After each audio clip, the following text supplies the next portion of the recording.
Coming up next, FEC GP20 Conversion. Hey, welcome back. Hope everybody's doing okay. Like always, want to take this time to thank all my subscribers. For those who leave a comment, it's truly appreciated.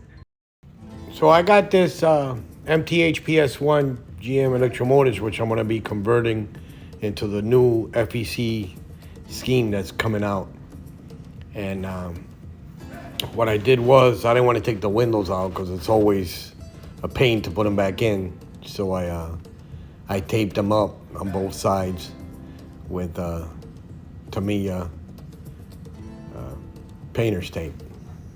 After giving it one coat of primer, I then gave it 2 coats of the blue paint, and then I went ahead and taped off the cab and the number boards, and I spray paint those in white, as you can see here.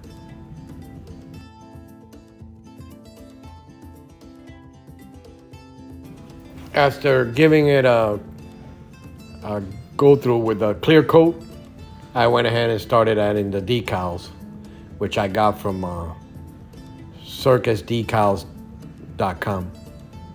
They're the only ones that have this new scheme, and here it is. She's completed, all set and ready to go.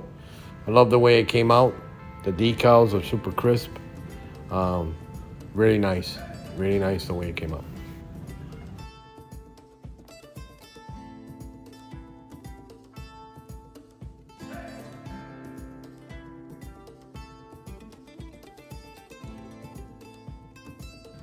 And here's a picture of 412, the original 412, and my 412.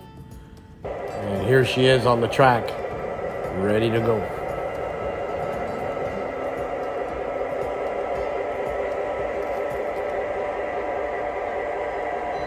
I really enjoyed this build.